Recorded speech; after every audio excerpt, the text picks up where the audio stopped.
Last video, I began by introducing Gary Allen's work, None Dare Call It Conspiracy, from 1971, and I read a few quotes from Chapter 1. I want to continue talking about Chapter 1. We left off in our last video talking about how the elites and the power structure hope to taint as many people as possible, want to cause as many people as possible to be considered the scum of society. That they are responsible for their poverty, for their ignorance, and for their disease, that they use poverty, ignorance, and disease, both real poverty, real ignorance, and disease, and imagined poverty, imagined ignorance, and imaginary disease as an excuse to build a jail for all of us. And I see that occur in American society today, by the way, when I look at how even something minor like marijuana possession is a crime. Now, it's not really so much a crime for the wealthy people in our society, but if you're a low-class person, oh yeah, it's a crime. And they'll try to ruin your opportunity of getting a good job in life through a marijuana conviction. Oh, they'll try that, because then they can say, you know, look at that individual, he was a marijuana addict, he smokes pot, therefore that's why he's not being employed, right? That's why has a sucky life. Right? They talk about intelligence, right, as well, another issue, and I agree to an extent. I agree with some of the conclusions of, for example, the bell curve, where the idea is, again, half the people have IQs below 100. But one does not need an IQ of 140. One does not need an IQ of 130, as far as I'm concerned, to read works of literature and to understand what they say, to be an informed and enlightened individual. If one studies, if one devotes one's time to reading, to studying, to improving oneself academically, instead of to the culturally approved means, instead of to television and watching stupid reality TV shows on TV, and then watching the corporate news, which is all in itself a manipulative lie. It's a reality, not the reality, and it's a pretty pathetic reality too, to make the major news stories about Jennifer Lopez or whoever her name is, and Britney Spears, or a kissing couple during a riot, right? There are real news stories, but that's not what the media is going to focus upon. Well, moving back then to the text, Gary Allen talks about how the corporate capitalists desire, right? In the words of Professor Quigley, Professor Carol Quigley, right, of Georgetown University, they desire, and I quote, nothing less than to create a world system of financial control in private hands, able to dominate the political system of each country and the economy of the world as a whole, and that's found on page 15. And so, in short, Gary Allen writes, right, that this power-mad clique, it wants to control, it wants to rule the world. On page 17, he writes that the first job of any conspiracy, whether it be political, crime, or within a business office, is to convince everyone else that no conspiracy exists. And I think that's brilliant, right? I mean, that's what they're going to do. Of course, you're going to discount the idea that there's a conspiracy, and you're going to use maybe satire to do so, right?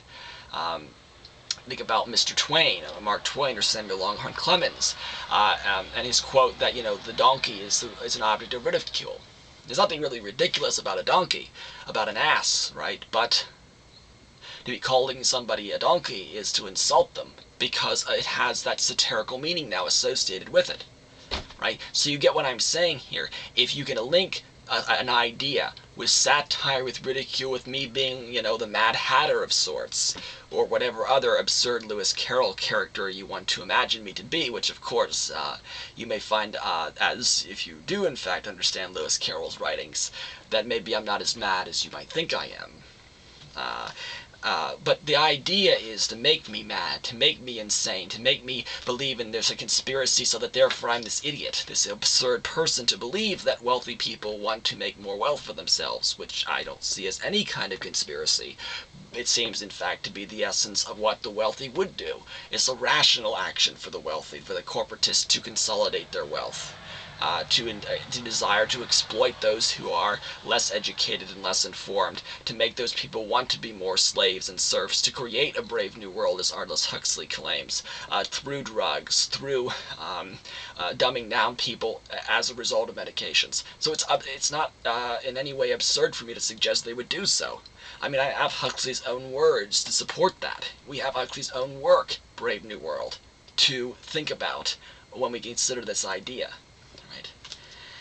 But anyway, and another problem with why people don't believe conspiracies, and Gary Allen mentions this, is that people are usually comfortable with their old beliefs and their old perceptions, right? And his idea here is that people, they engage in cognitive dissonance when they hear information that contradicts what they already believe to be true.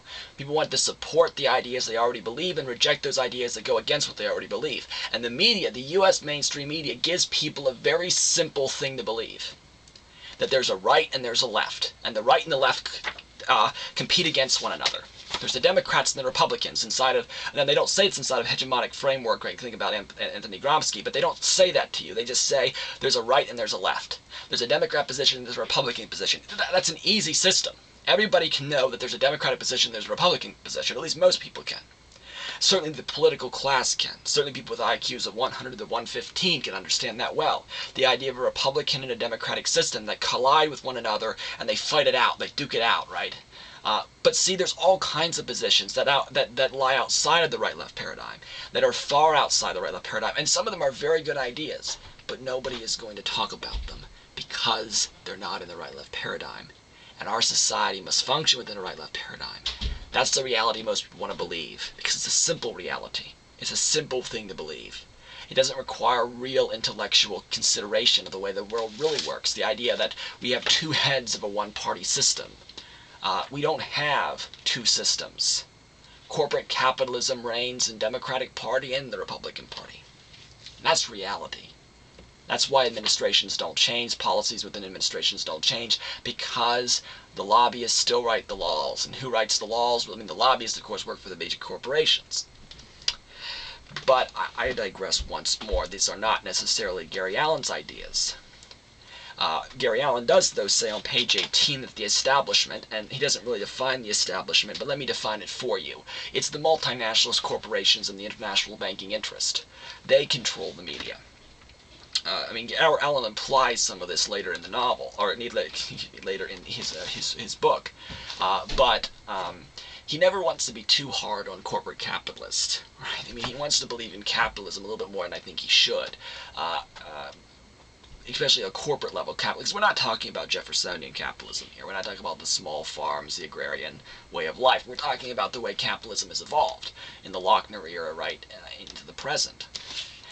And so, you know, this idea here, we have the corporations, we have the establishment, they control the media.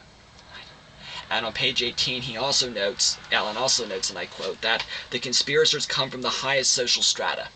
They are immensely wealthy, highly educated, and extremely cultured, and that's true. These are not stupid people. These are not people who graduated from their local community college. These are the best and brightest of society.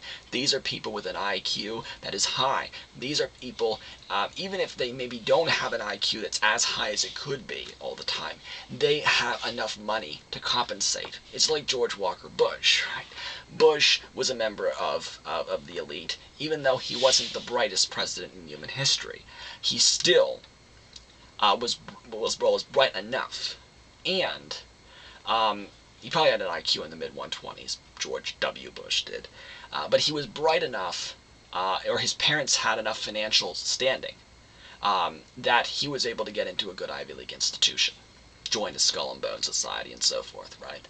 Which, of course, he can't talk about, neither could Kerry in 2004, right? But that's the elite. I do have a little issue with Gary Allen in this chapter, right? I mean, Allen, chapter 1, here is referring often to socialism, right? But Allen in chapter 1 is not referring to true socialism, right? Now, I think Allen believes true socialism to be absurd. Right. In the same way that George Orwell does in Animal Farm, right? Allen views socialism in this chapter as a ploy to create corporate capitalism, which is really what the United Soviet Socialist Republic had, right? The idea in which 1%, the reality that 1% of the population control most of the nation's wealth. Today in the U.S., we do have corporate capitalism. Corporate capitalism is the prevalent system in America today.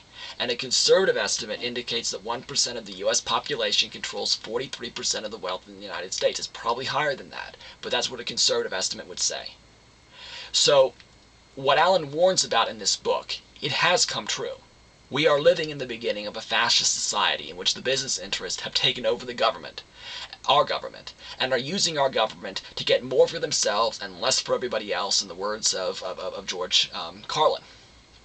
Right? The difference between fascism and communism, to a person like Gary Allen, is one of semantics. In communism, the state controls the business. But Allen, later in this book, points out that this is never the reality in communist societies. Right? Rather, instead, it is always true that fascism dominates. A fascism in which the banking and corporate business interests dominate the government. And Allen points out for the United Soviet Socialist Republic and the Bolsheviks were heavily financed by members of the Council on Foreign Relations.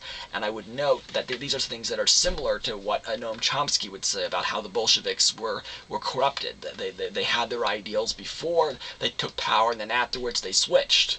Now, Chomsky has a little bit of different view on why that took place, but nevertheless, the Bolsheviks were not true communist. They were not true Marxist in following Karl Marx's doctrine. But anyway, I don't want to digress too much. I want to make the argument as simple as possible. And so let me say it this way. Americans are experiencing socialism today. Although it's of a very different variety than what they may have believed possible 40 years ago when this book was written. Many Americans are living as wage slaves, and they do not even realize their relative poverty today in relationship to a corporate banking elite. With the great affluence, which is our society today, as a result of our technological advances, people should have no need to work 40 or even 80 hours a week at a minimum wage in order to provide for their family even a reasonable way of life. And the way we have it in America today, we now need basically 2 wage earners to go out and even provide a minimal standard of living for our families. Our society is socialistic now, but only in the sense that most people are now making very little, and we have a very few people at the very top who are making a lot. That's the socialism of Allen that Allen was talking about, the socialism that I would talk about.